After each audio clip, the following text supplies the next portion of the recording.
Ladies and gentlemen, good morning. We will be starting shortly. Just a matter of housekeeping. Upon the arrival of our Prime Minister, I will ask you to stand. You will remain standing for the playing of the national anthem. Thereafter, I'll ask you to sit and invite our pastor to do the invocations for us.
Minister.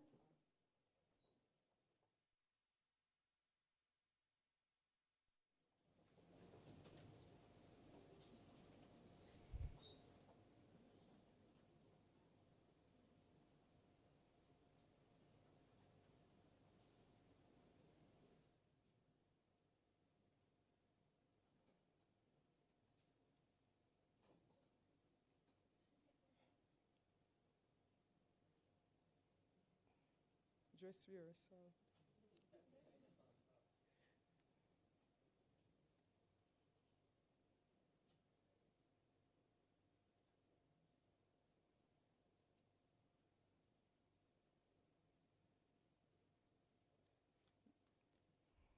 Hands up.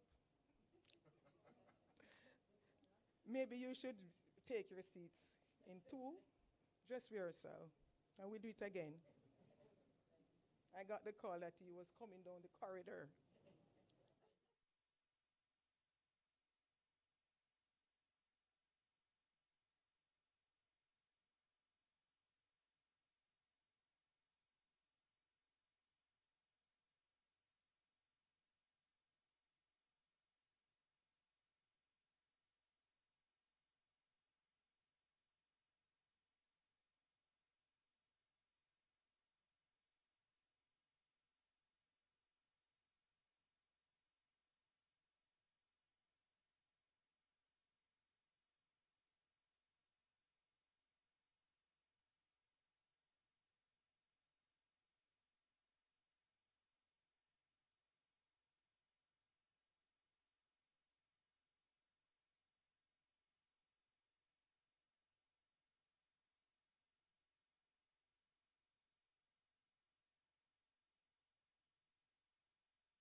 Please stand for the arrival of our Prime Minister, Dr. the Most Honorable Andrew Holness.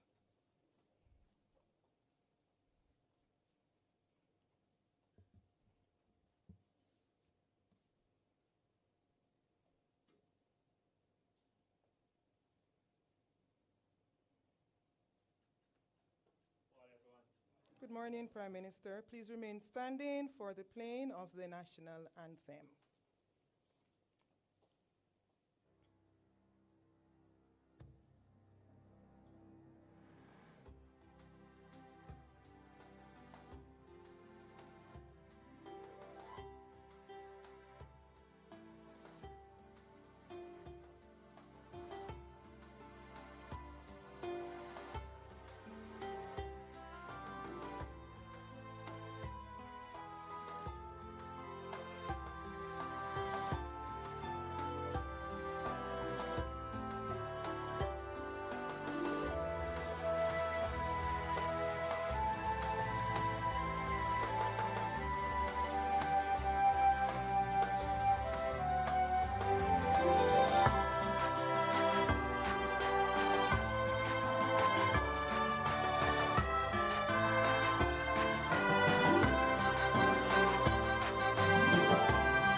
Please remain standing as I invite Pastor Winford Henry for invocation.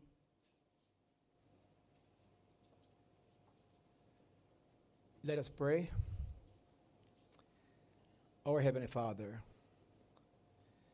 this is not an ordinary year for us as disaster risk managers. Especially most of our leaders will be focusing on a very special event. But, oh Lord, as we come this morning for this another council meeting, we are thankful for your presence with us. In a very special way, we are thankful for the way you have led last year. And in spite of our experiences with burial and other events, you were there with us and for us. You provided the necessary resources that we're able to respond in a very positive way. We're thankful for Jamaica and for the position you have placed her, that at this time, oh God, we have the resources that we could have responded. And even now, we will be able, if we are to experience another event, to be able to respond. So we give you thanks for our leaders, especially our Prime Minister, the most Honorable Andrew Michael Holness. For the other team members, the Minister of Local Government and Community Development. For the Minister of Local Government and Community Development, and for all the other stakeholders. We thank you for the NGO sectors, the Food for the Poor, the Salvation Army, Jamaica Red Cross, ADRA, for our private sectors, and all those volunteers, hundreds of volunteers, who we have provided to assist in times of disasters. We thank you for them. And now we pray, oh God, that you will bless all of us with health and strength, that comes what may this year, we'll be able to answer the call. We are thankful in a very special way for our police services and for the army, for the work they are doing in this aspect of disaster risk management. But especially on the crime front, oh God, we are so thankful for them. They have placed their lives on the line for all of us. And more time we come to talk about hurricanes and earthquakes. But Lord, we have a crisis of crime in this land. And we have seen how you have used them and the leadership of this country to tame this monster. And we place in a very special way this morning before you, that you'll continue to strengthen them, continue to give them vision, and continue to unite them, oh God, as they face this monster. Oh God, we have heard of so many guns being discovered. Oh God, we wonder what is happening. Are we in Ukraine? What is happening in Jamaica? So we ask you, oh God, to give our Prime Minister the focus, that you'll keep on blinders and keep his eye fixed on the most important mission, to keep the people of Jamaica safe. Bless the security forces. Help them, oh God, that they'll be united and be steadfast to do the work you have placed before them, and so that we all can rejoice that we can live in a safe and wonderful Jamaica. We heard, oh God, the external folks are praising us. Oh God, we got good news about the upgrading of the status where they place our tourism sector in. And we heard, oh God, others are now saying this is on par with so many countries for favorable rating. We are rejoicing for this news. And we come this morning to focus on this hurricane season. And you have been there for us in the past. And we know, oh God, with our leadership, with the security forces, with the NWA, with the various government ministries, the private sector, the international partners, World Food Program, UNICEF, and all the others, you have united us to keep our focus on helping the most vulnerable in this country. And we as a family are united to face comes what may. And we are thankful that you promise you will never leave us nor forsake us. So we can go forward with confidence, knowing that you have our best interest at heart. And we unite as a team now to do our best for this beautiful land we call Jamaica. Thank you now for hearing us, and be with us in a very special way today. Be with our presenters, and may all of us leave here resolved to do our best to serve this wonderful nation, Jamaica land we love. We ask for Christ's sake. Amen and amen. Amen. Please be seated, ladies and gentlemen. What a prayer. I'm sure God has heard. And I hear a songwriter say, and when we pray, he answers. Dr. the Most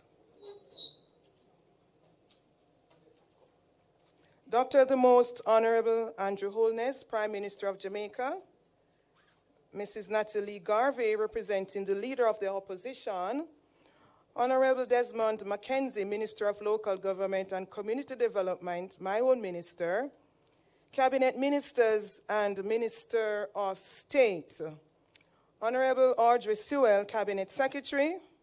Other permanent secretaries represented here today and their representatives. Vice Admiral Antoinette Wims-Gorman, Chief of Defense Staff. Dr. Kevin Blake, Commissioner of Police. Mr. Kevin Horton, Acting Commissioner, Jamaica Fire Brigade. Mr. Raj Mason, Commissioner, Correctional Services. Mr. Richard Thompson, Acting Director General, Office of Disaster Preparedness and Emergency Management. Mayors of the respective towns and chairmen of the municipal corporations. Executive heads of the public and private sector.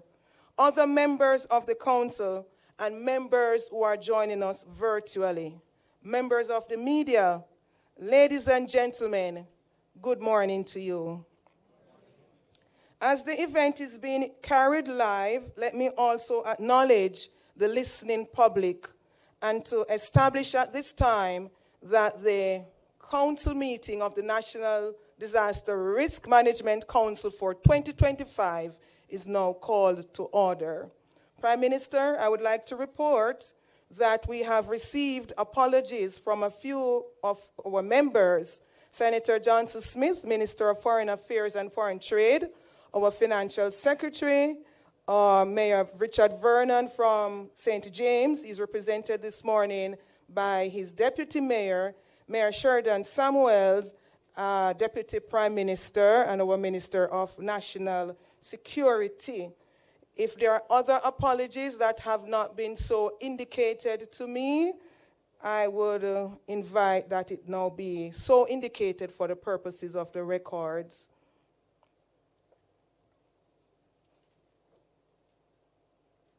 There being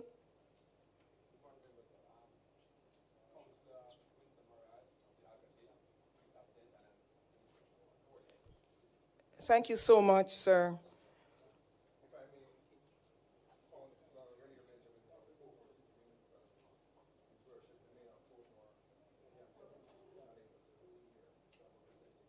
Thank you, so. Let the record so reflect, as I had not got those officially.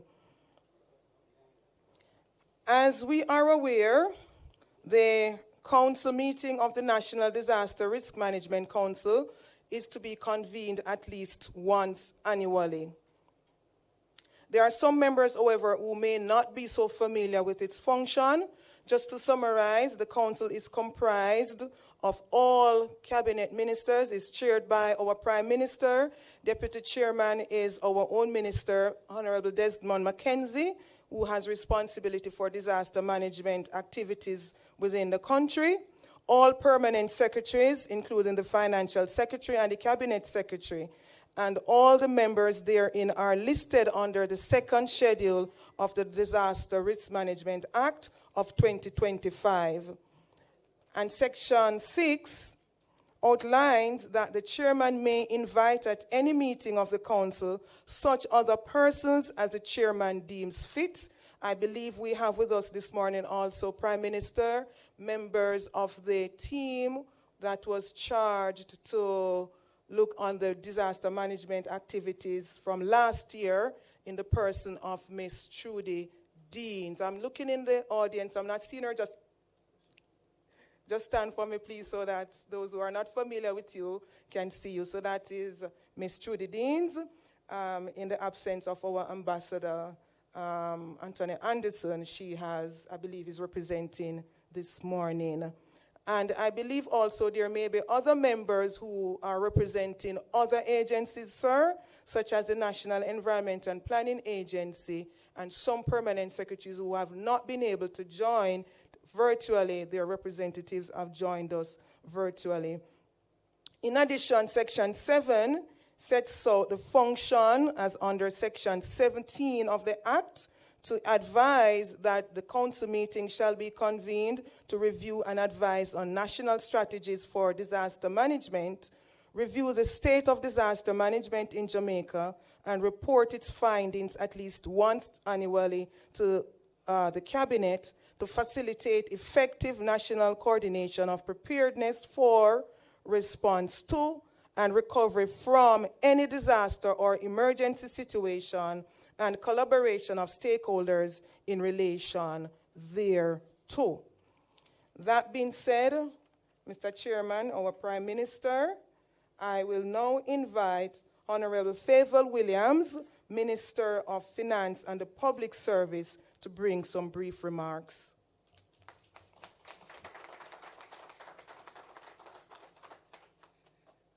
Thank you, PS. Good morning, everyone.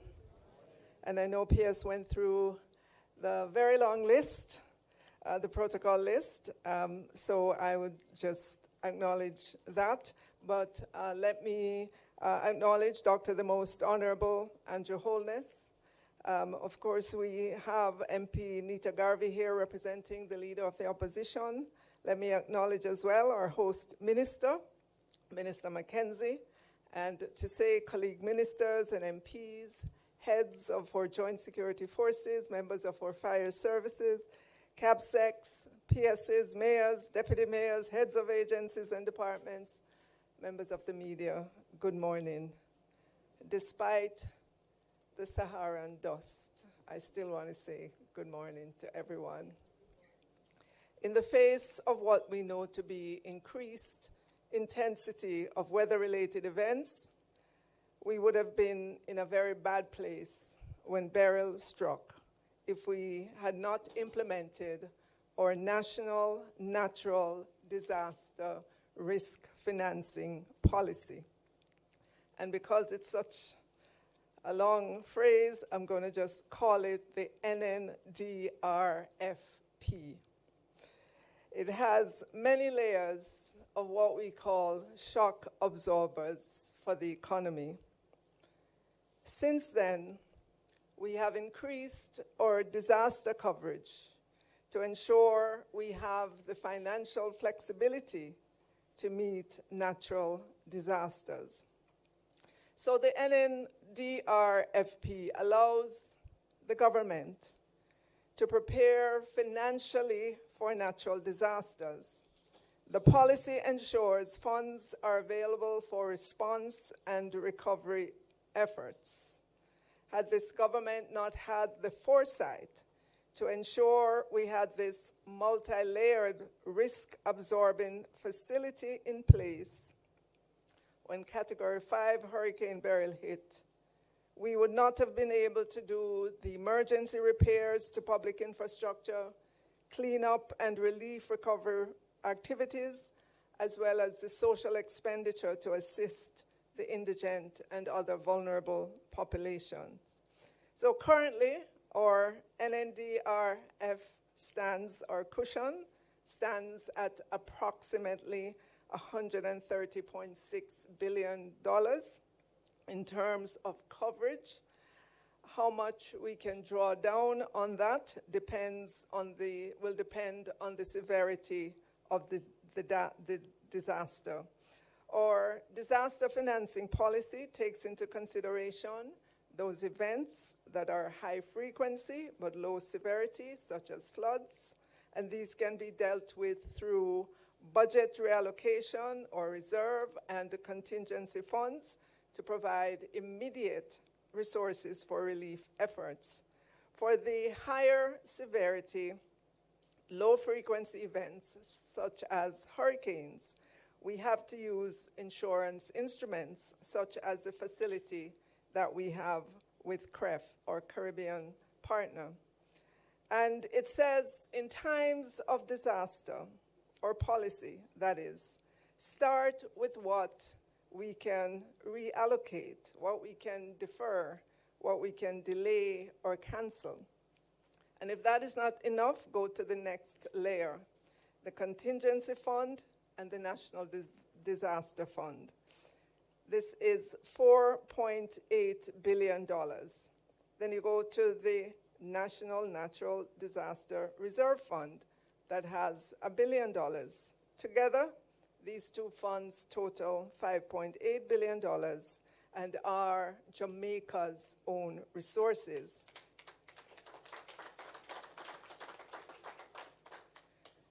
And if those are not enough, the next layer would be two contingent credit arrangements, thanks to our international partners. And I'm pleased to note that on Tuesday, March 4th, 2025, an additional facility was added for an amount of $6.5 billion to bring the disaster coverage for Jamaica, again, just to reiterate that number, to $130.6 billion. Of course, how much we can access will depend on the severity of the disaster. An advantage of the catastrophe financing coverage we have in place is that it is parametric, meaning there are predefined thresholds and predefined payouts. So if the thresholds are met, funds are triggered, and the recovery work can get started almost immediately. Compare this with traditional insurance, in which there would have to be a detailed damage assessment, which, as you know, could take months of backing and forthing and agreeing and disagreeing about what's damaged, what's not damaged. And during that time, as you can imagine, of this detailed damage assessment, you could see how people, the infrastructure, and the GDP of the country would be suffering, and how slow that process would be in addressing recovery efforts. The commitment of this government is to continue strengthening our multi-layered national natural disaster risk financing policies and to fill in any gaps that we have. I will always give former Minister Nigel Clark credit for the work that he started to establish this. We are continuing that work and are ensuring that these facilities remain in place for the benefit of the people of Jamaica, because we understand our geographic location in a hurricane belt and that we need to be prepared well ahead of that, not thinking when we are in it what we are going to do, but we would have already had the plans and the financing in place to support that. So, ladies and gentlemen, I am proud this morning to speak with you and just to let you know the financing bucketive, as we would say in Jamaica, that is in place for us to help us to recover from natural disasters that we know will continue to be in our future. Thank you.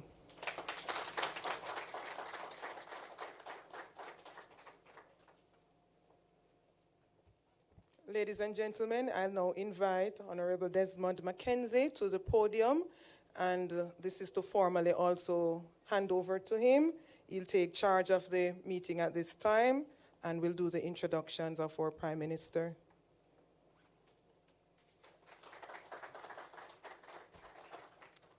Thank you, my hard-working Permanent Secretary, and before I make the formal acknowledgement, I want to thank the staff of the Ministry of Local Government for preparing this room for today's function. I think they deserve a big round of applause, and I want to thank working closely with the ODPEM.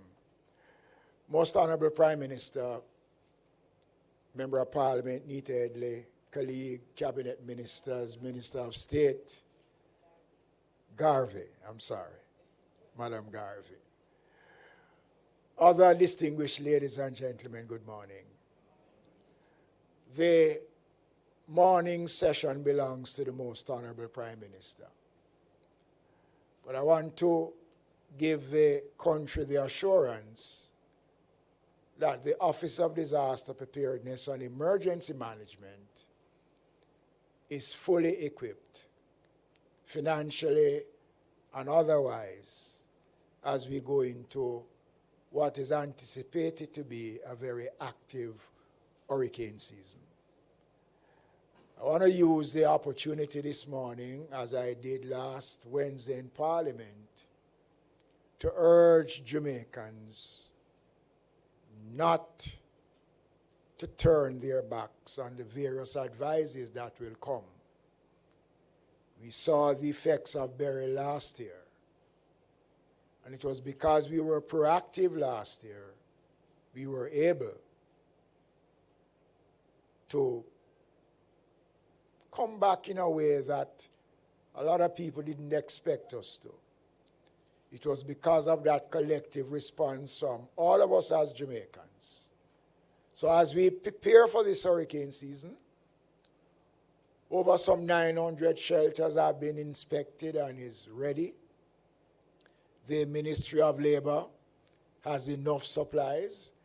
And following this portion of the meeting, we will meet in the business session of the council to go into details.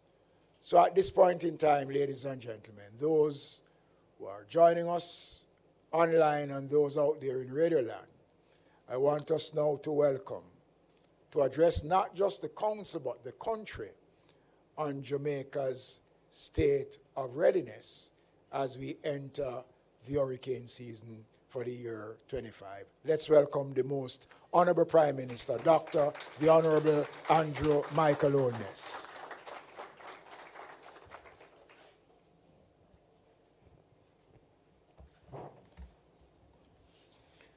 Thank you, Minister. Thank you, Madam Moderator, and I stand on the protocols that you so appropriately established and in setting the example of being efficient with time. It is always good to have assembled before me the leaders of the institutions and machinery of the state as we prepare for the inevitable, naturally occurring 2025 Atlantic hurricane season. This is now my 10th. This is now my 10th such meeting to mobilize and help to develop within the leaders the frame of mind to get ready in the event that we are actually hit by a weather event in the Atlantic hurricane season. June 1 is not just a notional date. It is for policymakers, practitioners, politicians, bureaucrats, public and civil servants, members of the security forces, our teachers and nurses, our local government practitioners, our journalists, our civil response and emergency response. Am I leaving out any category? Essentially, all Jamaicans. June 1 is an important marker on the calendar. It is the beginning of the hurricane season. And so, what we are gathered here to do is not just ceremonial. It is of real import, real impact.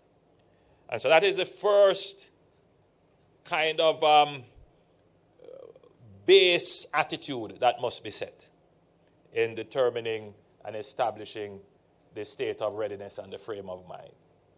That the calling together of this committee is of real importance. It is a signal to the machinery of the state that we are now officially in this season of risk and threat, and we must all now adopt a mindset of readiness. Disasters are no longer distant or occasional threats. They are increasingly becoming frequent, more intense, and more complex. From earthquakes that destabilize entire regions to wildfires that erase communities. And you would have seen recently a landslide, a glacier in Switzerland that totally wiped out a community. These are disasters that are now happening more frequently. And their impacts are significant. You would have seen, obviously, the wildfires in California that totally wiped out communities.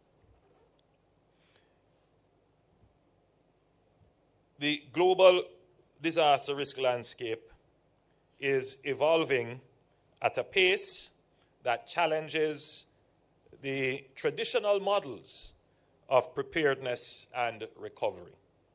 For small island developing states like Jamaica, one extreme weather event is enough to undo years of hard-earned economic progress.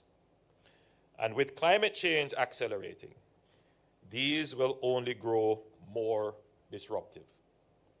I want to elucidate this point a bit. We are accustomed to seeing weather events that could be considered once in 50 years in terms of its occurrence. But in the last 20 or 30 years, we're seeing weather events that would normally occur once in every 50 occurring, sometimes as many as 1 in 10. So you're seeing these major events occurring every decade. And maybe even more often than that. And so we have to be prepared. The level of preparedness that we have cannot be the level of preparedness where you're expecting a 1 in 50 year return. You have to be at the level where your preparedness is, let's be prepared because it could happen every year.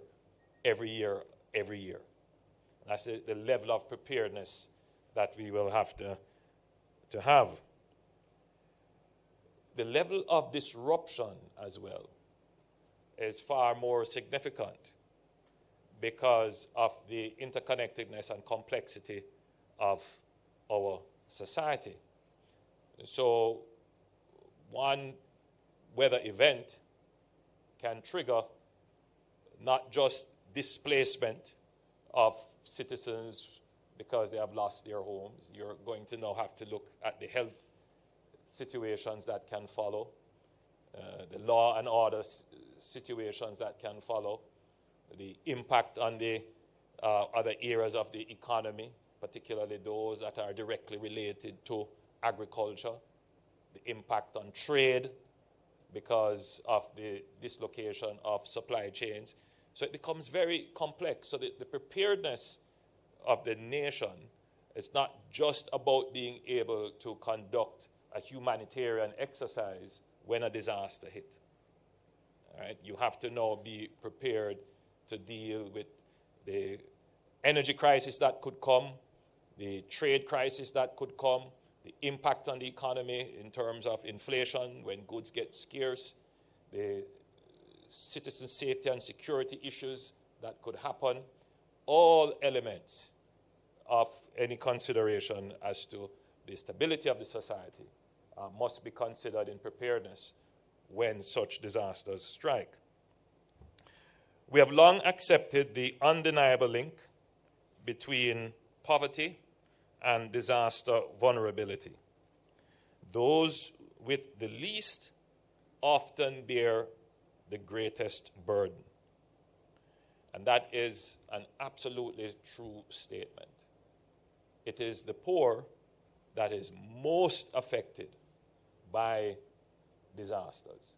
So when we are planning our preparedness response, we must be thinking about, first and foremost, who are the most vulnerable and who are the persons without means to be able to recover on their own.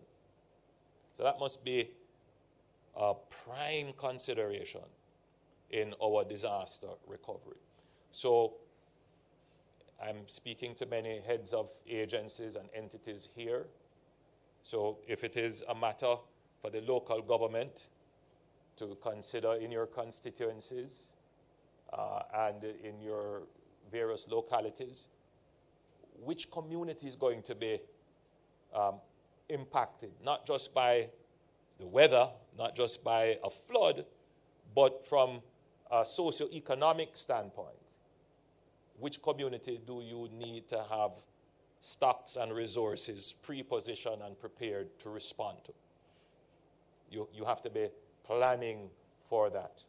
If it is the Ministry of Labor and Social Security, you have to be thinking, how are you going to get resources to those persons who are on the PATH program and who would depend on your PATH checks? How are you going to get things to them quickly?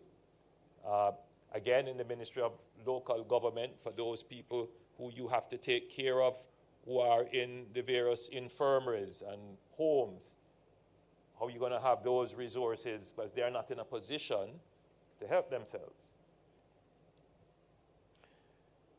So, as Prime Minister, I've made it a national priority to mainstream disaster risk management into every tier of governance and every corner of our society. From land use planning and infrastructure development to climate adaptation and community education, we are building a culture of resilience that is data-driven, locally grounded, and globally informed. Let us begin with the facts. According to the International Displacement Monitoring Center and the UN High Commissioner for Refugees, over 20 million people are displaced every year by climate-related disasters. These are not just numbers. Behind every statistic is a family torn apart, a child out of school, a community forced to start over. The economic toll is staggering to the cost of rebuilding cities, rehabilitating survivors, and restoring services.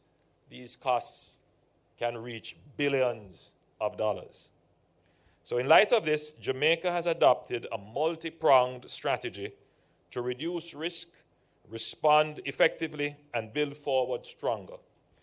Our approach includes strengthening national institutions and legislation, and I'll speak about that a little later, investing in science, technology, and early warning systems, building capacity at the community level, aligning national planning frameworks with climate resilience, and ensuring that disaster risk reduction is cross-cutting, touching education, housing, health, infrastructure, energy, and the environment.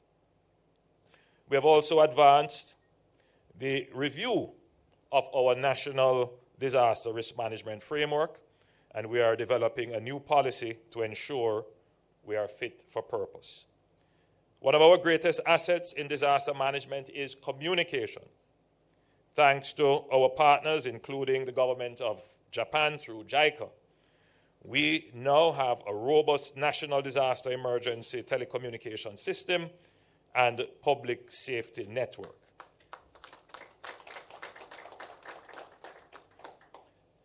These allow us to disseminate real-time alerts, mobilize response teams, and reach even our most remote communities in times of crisis. But while we have made progress, we must be honest about where gaps remain.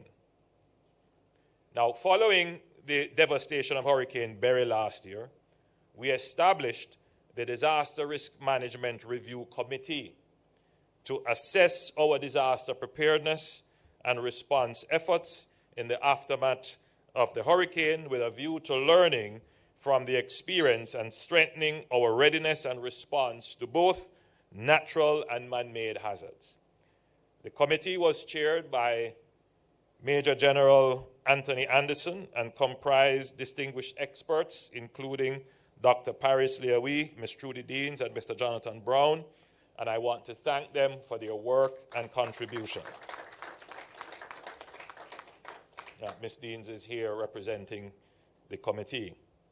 The committee undertook a comprehensive review of our disaster framework, identifying key vulnerabilities and priority areas for reform, from ODPEM's leadership role and the structure of that organization and its current state of leadership, and community preparedness, another critical element, specifically now looking at the various local government committees and community response organizations, to disaster financing, the role of the Ministry of Finance with the buffers created in our budgets and the insurance that we have signed on to. We looked at infrastructure resilience, specifically looking at the work of the NWA, the NWC, JPS, and we also examined the use of technology. And that, I'll say a few words on the use of technology a little later on in my presentation. While Jamaica has made significant strides in early warning systems, again, that is to be noted, and we, again, give our appreciation to the government of Japan through JICA for assisting us with the establishment of an emergency communication system. We have structured planning, particularly in the Ministry of Finance. I don't think anyone could complain about the speed at which the Ministry of Finance responded with the resources. I certainly didn't hear any complaints from the Minister of Labor and Social Security. I didn't hear any complaints from the Minister of Education. The response was swift. And I didn't hear any complaints either from the Minister of Local Government, except to say they want more. But I think the Ministry of Finance should be commented. I don't think the country would immediately associate the Ministry of Finance with disaster preparedness and response. But, you know, that is where it starts. If you don't have an economy, then you're going to be relying on other people to help you recover from your disaster. And I want to say as clearly as I can, what has changed in Jamaica in the last decade is that we are able as a country, right, with God's protection and blessings, we have been able to stand on our own 2 feet and respond effectively to disasters. That's a national achievement. And that is because we have run the economy well. So not only can the economy nyam, the economy can drink, the economy help you to recover from disaster. Right? The economy. So, but there are issues. We were spared the worst in our recent disaster, Hurricane Beryl. And being at the forefront of the response, I saw the gaps. I saw the potential threats. And what the role of leadership is, it is to ensure that even though you escaped the worst, you don't just sit back and say, it's past. You have to strengthen the institution so that if there were to be a return of the threat, you can genuinely be able to stand up to it. So there were some gaps. For example, we must improve the resilience of our utilities. The JPS must undertake a comprehensive review of its distribution network and replace those compromised and broken poles, and as quickly as possible, replace those that are needed to be replaced with concrete poles. Now, I know that they have started that work.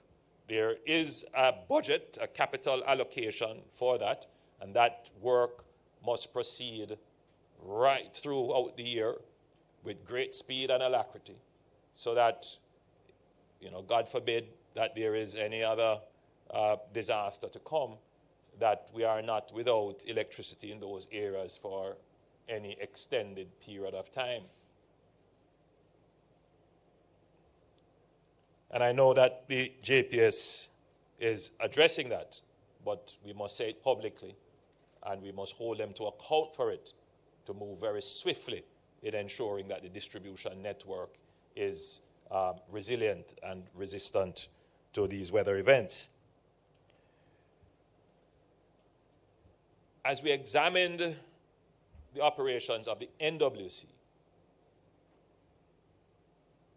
clearly, except for gravity-fed systems, once the electricity is out, then the entire country would be out of water. So the NWC has to develop independent power sources. It has to have its own backup strategy, its own backup capability. And so the government has started work towards ensuring that the critical areas for supply and distribution, that those pumping stations will have backup generators. That's a long-term objective, but we're going to ensure that we at least have some short-term capabilities. And it is a two-pronged strategy. One strategy is to solarize some of the pumping stations that we have so that we have independent power. And the other strategy is to introduce generators that can carry the pumps for a reasonable period of time should there be a failure in the electricity utility. And we have started that recently. In the Red Hills area, we opened a solar plant at one of our pumping stations, which will help in the event of a natural disaster, providing those panels aren't blown away, they remain firmly anchored. Then they would be able to generate electricity and keep those pumps going. Housing. The housing sector is growing rapidly in Jamaica. And the experience of Hurricane Gilbert would have seared into the minds of Jamaicans the importance of putting on their roofs, following the guidelines of the building codes. So a lot of Jamaicans would have moved away from zinc roofing to putting on concrete slabs. But we noticed that, and flying over the areas that were impacted by the recent Hurricane Beryl, and just looking at some of the roofs, and then when we went on the ground and examined, it was clear. Those roofs that did not use hurricane straps, those were the roofs that were destroyed. It was crystal clear. So it appears to me, and indeed coming out of the report, that the parish councils, the approval entities, and the Ministry of Local Government, through a national public campaign, must reinforce the building codes as it relates to roofs and the need to build according to code and use, in particular, hurricane straps to secure our roofs. But roofs were not the only areas of housing that were damaged. Windows. Many persons suffered water intrusion because of the kinds of windows that they used, and so there may have to be some guidance on that as to how to secure your windows during hurricanes and the types of windows to use to secure your homes during hurricanes. We also found that the houses that were particularly affected by the disaster, and again, this is not rocket science, were the houses that were built in areas that were known to be disaster prone. So people who built in the swamps or close to swamps, who built on the gully banks or close to the gully banks, who built on unstable slopes, those were the houses that were most affected. People who built in areas that are known for flooding. So, in a sense, Minister Mackenzie, we already know where the damage is going to take place. We will have to strengthen our settlement policy, our enforcement as it relates to where people settle and how they settle. And there are communities that are there for years, for decades. It's going to be very difficult to move them. You ask them to move, they don't want to move. They're emotionally connected to the community. But my own view is that if you know you're going to build in an area that is prone, the technology to build and build as safely as you can exists. In other communities, in other jurisdictions where you're building in low-lying areas, people build on stilts. They make provision for that because they know there's going to be a flood. They try to avoid building near the canal or the gully. These are just simple things that we can do. And our entities that are responsible for enforcing and responsible for building standards, these are things that we're going to have to look at and enforce, but at the same time encourage and help people to build wisely. Now, we know this is a very sensitive discussion because immediately the thought will come to mind, the government is trying to move me or displace. I think we need to move away from that because that's absolutely not what the government is trying to do. The government is trying to make you safe. And so the attitude must be one of, let's cooperate with the authorities to see how we can be safe in these areas. Because the truth is, the government can't relocate everyone all at once. We simply don't have the capacity. But for those that are in the extremely dangerous positions, if the government comes to you and says, listen, if there's a heavy rain, this slope is going to go. As we have done in an area called Wees Road in East Rural St. Andrew, where we have gone to people to say, all right, we'll help to relocate you. And they say, no, we'll stay. Some have accepted, and a few have decided that they will stay. I pray every day that nothing more happens and we don't have to send in the JDF and other response entities to try and keep those persons safe. But it is the reality. So I'm hopeful that the nation listening today and those people who know that they are in the disaster-prone areas, that the mindset needs to change, and maybe you need to start to approach your parish council or your member of parliament to say, can we start a process to either help build my resilience, improve the strength and structure of my home, or see how we can be relocated?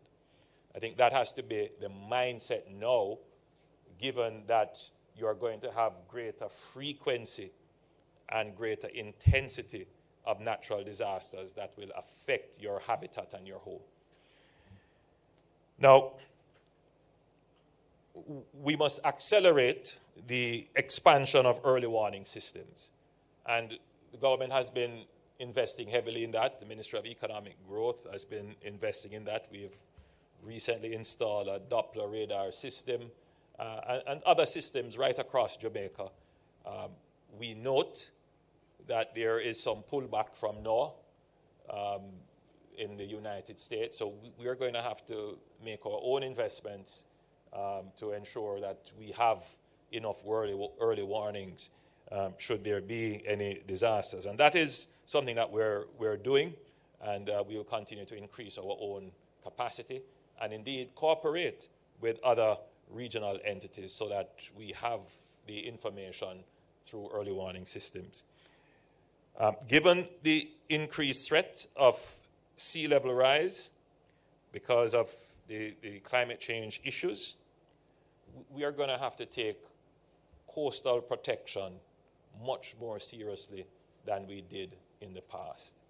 Coastal protection is an expensive undertaking. Expensive. And I can tell you that a few weeks ago, I was in Southeast St. Mary looking at a coastal revetment project that was executed by JSF and the PIOJ, sponsored by the World Bank through a loan. And it was probably about a kilometer of revetment, and the cost was significant. But the way to think of it is that if we didn't do that revetment, and there was a supervening kind of weather event, it would have destroyed the single road connecting one end of the island to another. So you'd have to think about what would be the economic cost of not being able to come from Kingston through Junction, because that stretch in Another Bay, that road was totally destroyed. And that's how we have to think of it. We have done revetment works in downtown Kingston along Port Royal Street, and we have done some other revetment works in Montego Bay, particularly to secure the major investments that we have made in the Harmony Park. And that was several $100 billion of building revetments and other sea protection. So this is something that, Minister of Finance, you're going to see more calls on the budget for revetment works, seashore protection, because without that, it's not just the loss of landmass, but because of our historical settlement patterns, where most of our townships are close to the sea and sometimes at or below sea level, these are things that we're going to have to take seriously in the future. The agricultural sector, I must say that I was very impressed with our farmers in Clarendon and Manchester and St. Elizabeth, in that belt, that they recovered very quickly. They were hit badly, but they recovered very quickly, and the Ministry of Agriculture was very quick to be in the field with the farmers doing the assessment. So I think we should give them commendations.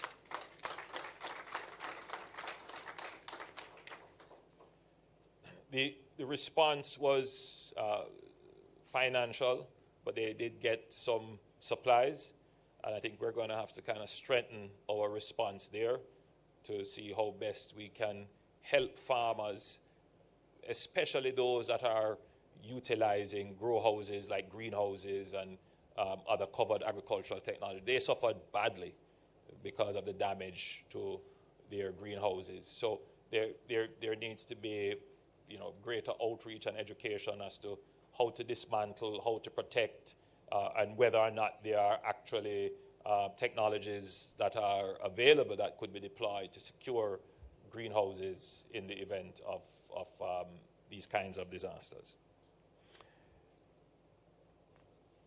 Again, let me say that the Ministry of Finance did well in terms of the mainstreaming of disaster risk in the whole financing process, whether it is through insurance, setting up buffers.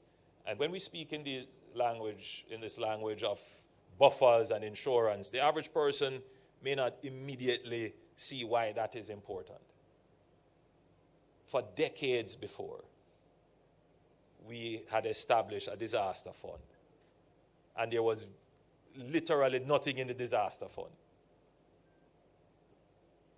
But what this administration has done in the last decade is that every year we set aside a certain percentage of the budget and we place it in the disaster fund. So when we were hit by Beryl, there was a certain portion of the disaster response that we could fund immediately without having any fiscal impact, meaning without having to go and borrow or not spend on something in order to spend on the disaster response. And then we purchased some insurance, which were we able to call on that? Some of the CRIF, right? We called on the CRIF, and then we participated in a very innovative financing arrangement called the catastrophe bond. We didn't call on that because it didn't reach the parameter to trigger the call of those funding. But if it did, we would have it. So we have what is called a multi-layered response. In other words, we can respond out of our own resources that we saved, we can respond out of insurance that we bought, and we can respond out of a very innovative financing instrument called a catastrophe bond. And because of that, the citizen who is displaced can expect to get response from the government fairly rapidly. Now, at that point, I wish to make an appeal to every Jamaican. There is an expectation that in a disaster, the government would be at liberty to suspend or ignore the rules as it relates to how it disburses public resources. So for the citizen in distress to ask for ID, identification, you might be saying, my house blew down, all the documents lost, why are you coming to ask me about ID and so forth? After the disaster has passed and it goes to the committee of parliament, it is the same citizens who are going to say that, and represented by their parliamentarians, that the government gave grants to people who didn't exist.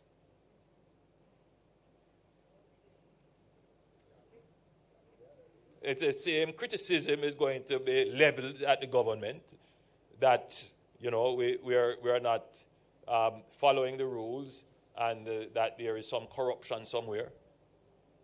So we can't suspend the rules. We understand the situation that you are in, but as you live in this democracy with the rules and laws that we have, you also need to prepare for a disaster by doing a couple of things.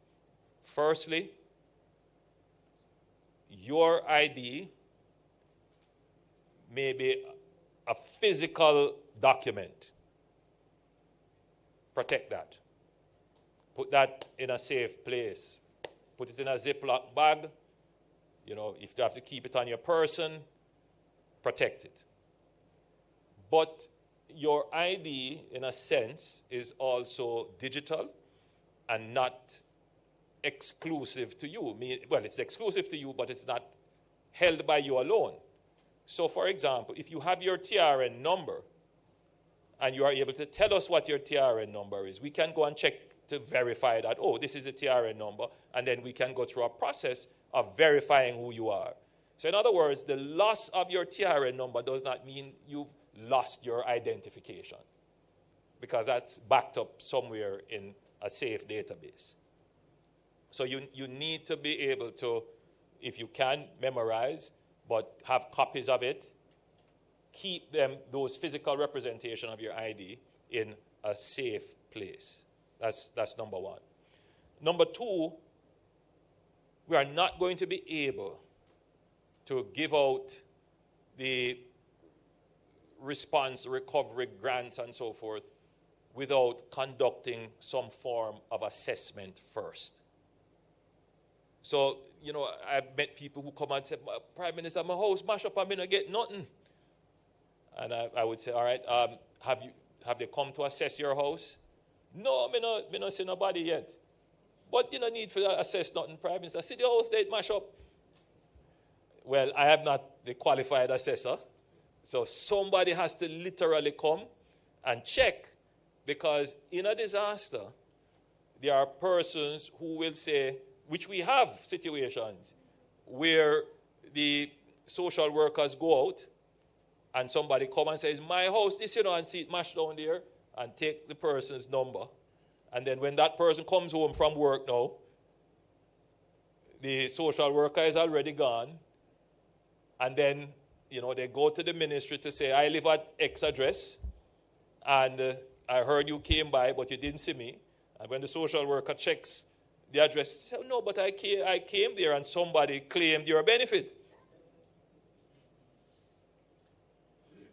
So all kinds of shenanigans can happen in a disaster. So we must ensure that the systems of accountability continue to work even in a disaster. And as citizens, you can play your role by being informed and having your identification at hand.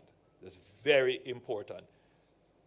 As I move around the country, I do get the complaints that I haven't gotten yet, or they have assessed and I haven't gotten yet. I have applied and I haven't gotten yet. And when I check with the Ministry of Labor and Social Security and the other entities, many problems. Names are incorrectly spelled.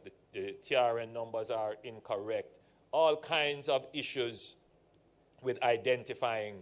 The phone numbers are not right. All kinds of issues. So as your responsibility, your duty to help yourself as a citizen is to make sure that your details are correct, so that it helps with the speed of the response. Now, as I shift from that to look at the humanitarian and the relief responses, we found that there were many challenges there from the report. The first challenge is that the lead in the humanitarian response, certainly in terms of the assessment, would be the Ministry of Labor and Social Security. And they would need to have persons who are trained, social workers, to do this. We didn't have enough, because it meant pulling your social workers from their day job, their normal duties, to now go and transition into a disaster response function, which some of them may not be trained in, some of them may not have had experience in. And indeed, it is a very intense kind of operation. Some of them don't have the gears to do it, and some of them are victims of the disaster themselves. So what that caused was a delay in the response. And even if the response was mounted, it took a long time to reach to persons who needed it. So we're going to have to rethink how we create a body of assessors who can be easily mobilized with training, that should a disaster strike, we can mobilize them rapidly and have them in the field quickly and extensively, so that the citizen does not have to wait too long before a representative of the state reaches out to them. Now, the Jamaica Defense Force is the repository, let me put it another way, is the backup for everybody else in this regard. And the challenge is how to get all the entities that have prime responsibility, first responsibility for the disaster relief and the humanitarian relief, to coordinate effectively with the resources of the JDF. And so these are some protocols that we have picked up that needs to be worked out to ensure that we are in the field quickly and that we are responding quickly to the response. The other issue that we faced was we did not have a unified database of persons who were affected by the disaster. So what you found is that you could very well have duplication of effort. So someone could get a benefit from the Ministry of Labor and Social Security, get a benefit from some other, from ADPEM or some other entity giving, and then go to the what we call the Food for the Poor, for example, who would go to the non-governmental entities that are also on the field of response. So we are looking at setting up a kind of centralized database where, at least in the first instance of the response, everybody can get at least once.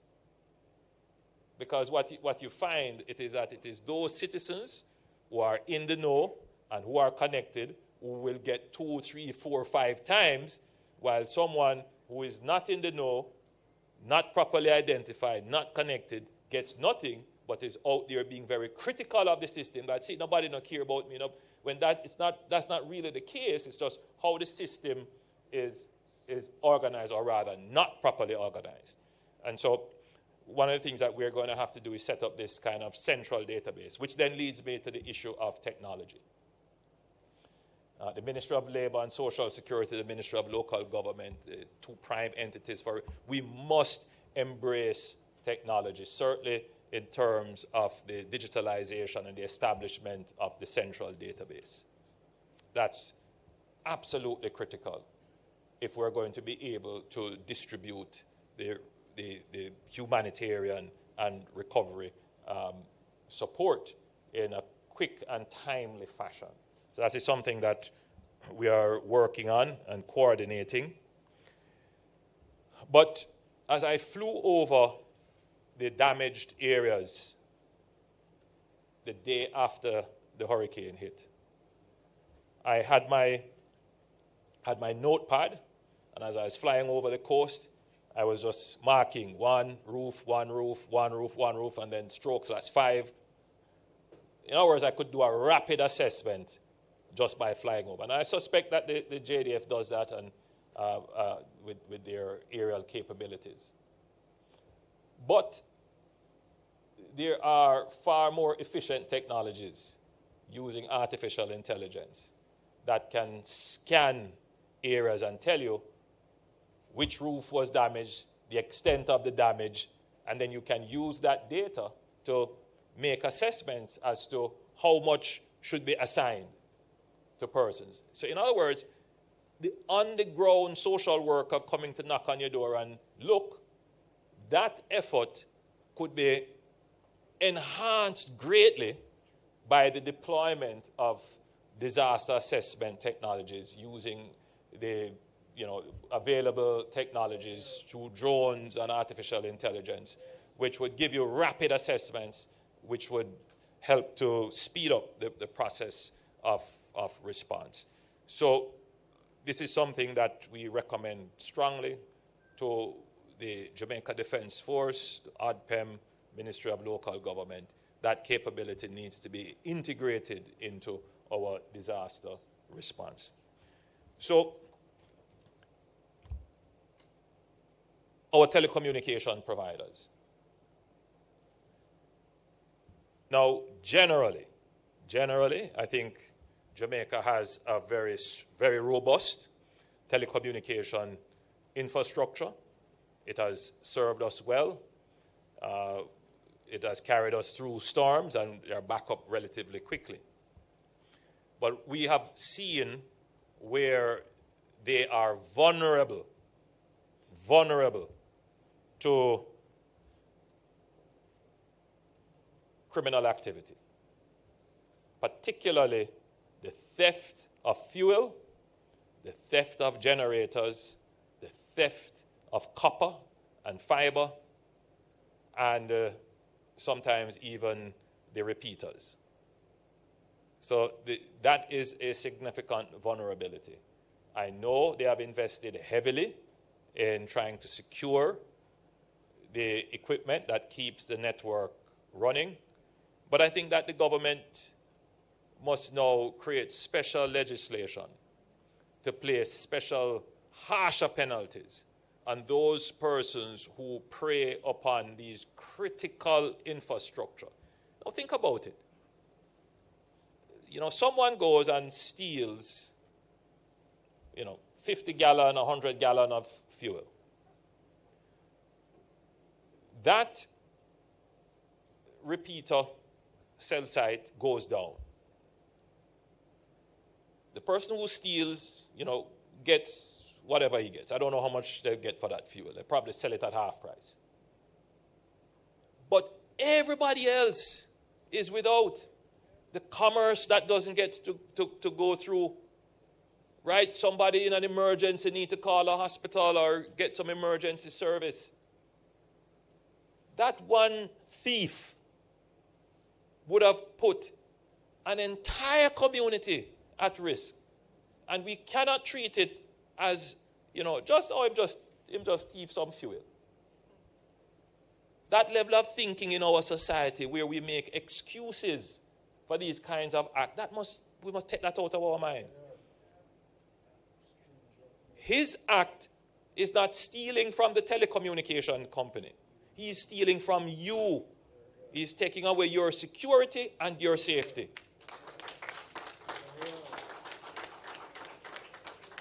It is a criminal act against, essentially, a public service. And the level of punishment for that should be stronger for a greater deterrent effect. And so we are examining the legislation to improve that. So I think I've taken up a lot of your time in telling you what we're going to do, or what we have started, where the gaps are, and how we are correcting it. But I close by reinforcing the need for us to be on a footing of readiness.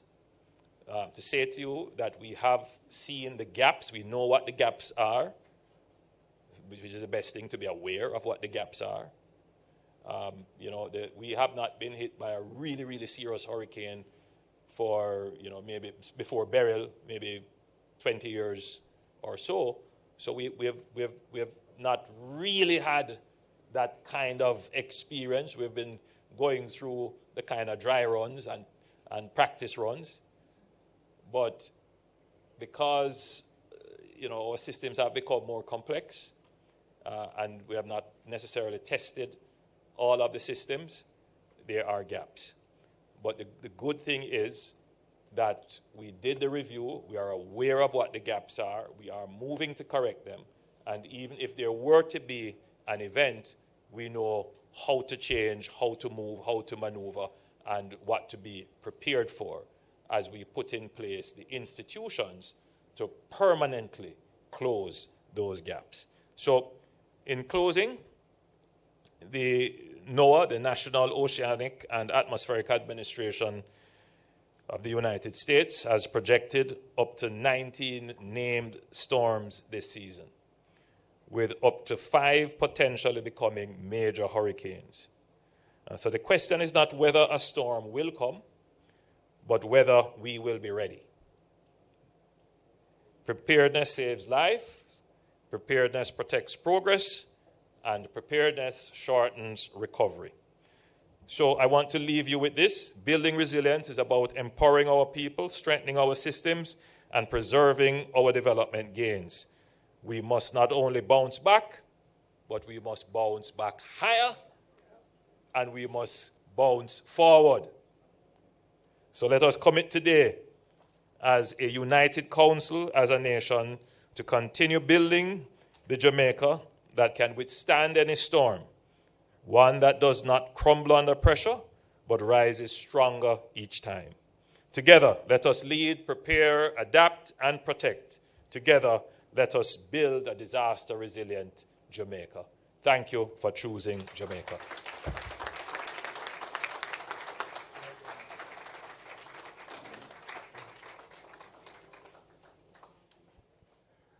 Let us thank one more round of applause for the Most Honorable Prime Minister, who gave the charge to the country. And we are expecting that as a council, we will take into consideration many of what the Prime Minister just spoke about in his presentation. So at this point, I will hand back to our permanent secretary. But just to say, Prime Minister, that the ADPEM initiated last year a hurricane strap program. And we are expecting this year to do the same by providing through the municipal corporations a couple thousand hurricane straps. We gave Minister Charles in Rocky Point last year a significant amount of hurricane straps, and this will be a part of the program of mitigation or relief that will be undertaken by the ADPEM. The discussions around the building approvals as it relates to how roofs are secured, Prime Minister, those discussions have commenced, and the building plan, plans that exist in the building code do also speaks to a specific area as to how construction around roofs must be done. But we will intensify those discussions as we go on, Prime Minister. Thank you.